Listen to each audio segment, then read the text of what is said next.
just got yelled at for taking pictures of a building that we weren't taking the pictures of, but we move on.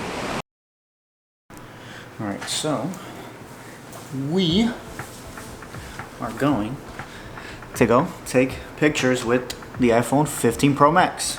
So let's go.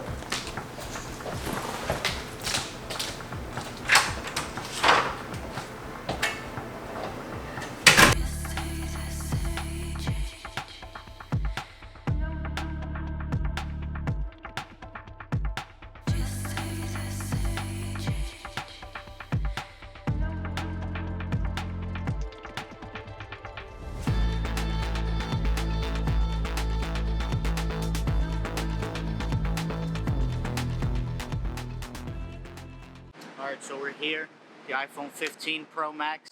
We're going to be walking around the city, do some comparisons, see if you can tell the difference between this and the Pro camera that I have. This essentially, they say, has 7 cameras in these 3, so we're going to see how it does. And it has a 28 and a 35 millimeter, so, and then we're going to also test out the zoom and see how it looks like on macro shots and stuff. So we're just going to walk around and see how it does.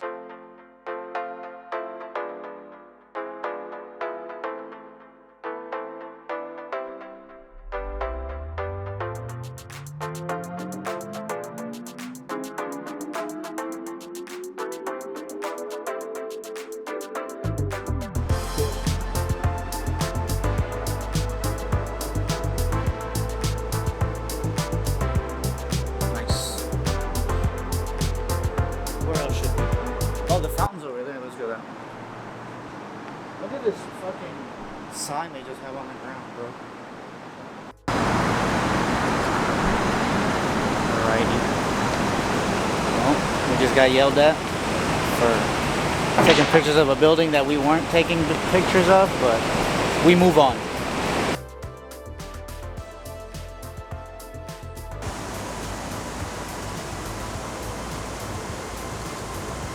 .5 and go 0.5.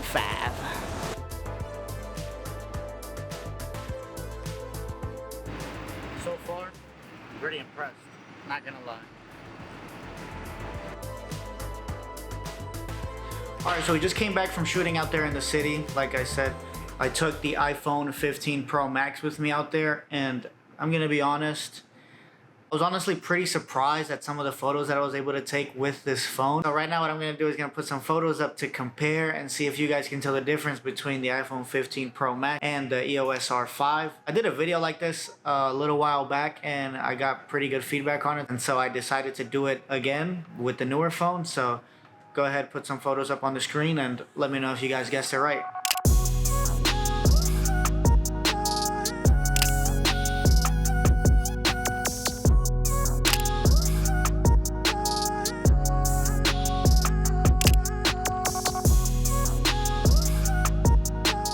Alright, so did you get it? Did you get it right? Did you get it wrong? Well, honestly, this phone camera actually did pretty good, I feel, in my opinion. You know, obviously there's still going to be some photos that you're going to be able to tell where the differences and some aspects that it lacks behind. But the one thing that I was really surprised about was that zoom lens, that zoom feature, that new zoom, I guess, the new zoom. It's probably new zoom. Not really. This is not like a technical, informational video. There's plenty of those out there. This is just a, some regular person actually using the phone. But I was really surprised that when I went to go do the what is it? Yeah, the 5X, that some of the picture, it actually came out really clear. And right here, I have one of this sign. If you can see right there, it came out really clear. And I was a pretty far distance away, if you see in the video. And I was honestly pretty shocked. And I have this other one of the top of the building that looks like, some old castle.